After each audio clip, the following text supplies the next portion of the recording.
What's up, everyone? J-Bone back here for Smash This Podcast. I'm going to talk about a few things tonight. Was going to bring up one thing last night after I was done recording, but then I decided to save it for today because obviously we got some big matches, or no, one significantly big match that happened tonight on SmackDown. I mean, it was a decent show, but the headliner was what people are really going to talk about for a while. But before we get into that, I want to talk about some interesting stuff going on with the Broken Universe, Matt Hardy and Jeff Hardy. And I've talked about this at length before, and I don't want to say I'm tired of talking about it, but it's, how long is this going to go on? Are they really going to get this off the ground now, trying to create, broken content, or, changing the Hardys' characters to what they were in TNA? Well, something very significant happened the other day that hit the news that I think that will significantly change the course of what's going on here. Apparently, when Global Force Wrestling was trying to trademark all the Broken Universe stuff, the trademark offices turned them down. They cannot trademark it. That's a very interesting thing. You don't hear about that happening too much, where WWE just tried to trademark this name or this concept or whatever, and usually it goes through. And you hear about stuff like that happening as in something that's coming up, like they got the rights for Great Balls of Fire for the pay-per-view or whatever, that kind of thing. So with Global Force Wrestling and Anthem not being able to trademark the Broken Universe, does that automatically give the Hardys the right to do what they want to do then? That's a big question. But apparently that has something to do with it, because we saw that on Monday Night Raw, where the Hardys they're definitely acting, especially Matt was acting particularly broken. But in a post-Raw interview backstage, he used another word. Rhymes with broken. Woken. So, are they going to play it safe, go ahead with using the broken gimmick, but give it a different term, as in the Hardys are woken instead of broken? That's so something's going on, it's gone back and forth so many times. It's like, oh, it is happening. Oh, and then talks fell through. Oh, and now it's not happening. And then that interview with Ed Nordholm where he said, no, talks are done. We're not negotiating with them anymore. So then it's like, oh, okay, well, this is over. We're not getting the Broken Hardys. We're not getting any kind of Broken Universe. But then the trademark, I think he said that because he assumed the trademarks were going to go through. And they didn't. So that's interesting. I got a feeling this is still far from over. And like I've said before, if it happens, great. If it's not, excuse me, whatever. You know, I'm really over it at this point. It's I'm happy either way. You know, I'm happy for the Hardys are knocking it out of the park like they usually do on Raw. I'm happy with them. Not everybody's happy that the Hardys are back or doing what they're doing, but I am. So whatever. Also, something very interesting happened regarding SmackDown and WWE.com in an article that went up on the website regarding the bout between Nakamura and John Cena, and Nakamura being the number one contender to fight Jinder Mahal at SummerSlam. Check this out. Alright, so this is the article that's on WWE.com talking about that Jinder Mahal is going to face Shinsuke Nakamura because he beat John Cena tonight. This is under the SummerSlam page on WWE.com. Now, everything makes sense up until you get to the third paragraph.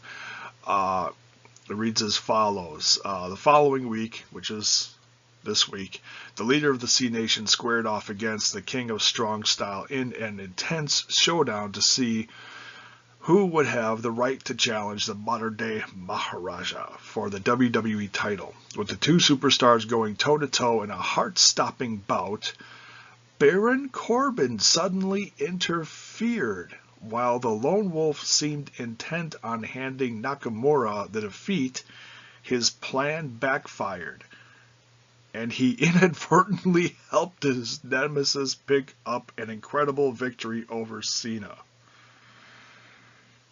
Folks, I did not see this happen tonight. I don't know about you, but obviously something else was supposed to originally happen tonight. Now, that would have completely made sense, you know, because Nakamura and Baron Corbin have history, you know, but I think they want to save a possible cash-in at SummerSlam a surprise, which is why they didn't do it tonight. They kept Corbin off of TV tonight. So you're supposed to focus on this and not think about Corbin. It's just interesting that this article, obviously typed ahead of time, was put in place, and it's wrong. All right, so that's the article on the WWE.com, and it's just funny. But now, when I was recording that a bit ago, I did not realize that on the network, live after SmackDown, something, it's like, okay, we're not going to do this, but we'll do this. Baron Corbin came out and attacked Nakamura. So they got it close to what was written on the website, but it's still significantly different because it sounds, you know, on the website it's like, oh, he attacked during the match, when clearly he attacked Nakamura after the match. So, it's going to be interesting if they change the article on the website. So, and I want to give credit to Aaron Rift because I saw that he pointed that out, so I wanted to talk about it on here as well. So I will give Aaron Rift credit for that from DoDQ.com. Also want to talk about John Cena for a bit. The fact that, well, number one, he lost to Nakamura. And I think a lot of people assumed, including me, that, that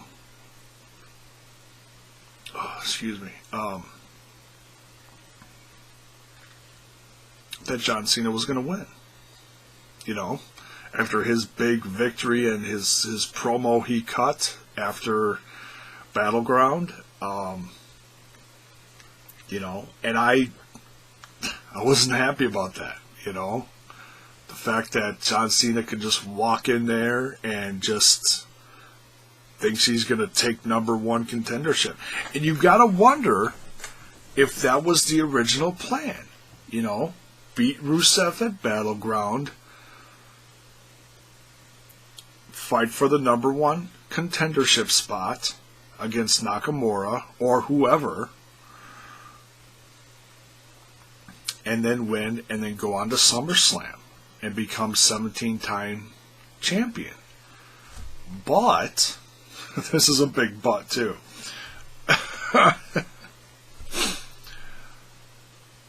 it was revealed Monday that John Cena is going to get a lead role in the new Transformers movie spin-off for Bumblebee. And that the production for that starts this week. So, you know, how much time John Cena is going to take off is a big question. We don't know yet. But the production does start this week, and all of the articles that I've read say that he has a lead role. So I don't know if he's going to... I mean, in the synopsis that I've read for the movie, Bumblebee is hiding in... the timeline is like 1987. So it's going to be an 80s timepiece. That's going to be interesting. And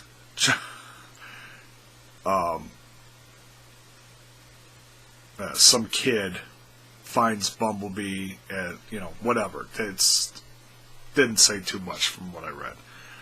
But and it didn't list John Cena in the movie. So is John Cena gonna have a voiceover? A voiceover character for another Transformer? Is he going to have the voice of Bumblebee? Because Bumblebee, now I haven't seen the new Transformer movie that just came out the last night. But from what I've seen in the other movies, Bumblebee doesn't have an actual voice box. He always uses recordings of radio, TV, whatever, you know. Very comical. So I'm wondering if this is a timepiece going back to the 80s. Maybe Bumblebee will have an actual character voice, and then somehow during the movie he gets hurt or something and loses it or something. I don't know. That's just just a complete guess. But it's going to be interesting to see what part John Cena has in the movie. Is it going to be a voiceover thing for one of the Transformers? Is it going to be Bumblebee himself? Or is it going to be him, excuse me, is it going to be him in the movie, some kind of character? But it's a lead role, so, you know, it's not going to be, oh, he walked down the street and he's in the background. You know, and then looked at the camera and did one of these. No, it says it's a lead role in the movie. So, whenever that's revealed, that's going to be really, that's pretty freaking cool. You know, it was also reported that The Last Night is the last Transformers movie. But, here's another but. All sorts of buts in this video. Please excuse all the buts. It was also reported in this press release about John Cena that, okay, #1, it's coming out up against Aquaman next December. So December 2018, okay? It's one of 16 spin-off movies coming up for the Transformers series, and apparently they're already written. Oh my god. That's a lot of freaking Transformers movies. Oh man, if you're not sick of them yet, guess what? You will be several years to come. Hey, maybe John Cena will become part of the Transformers franchise, similar to how Shia LaBeouf or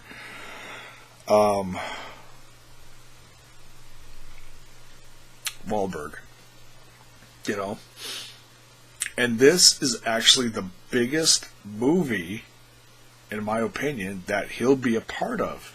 You know, he started out in WWE films. He did The Marine, 12 Rounds, which I actually like 12 Rounds. I thought 12 Rounds was better than The Marine.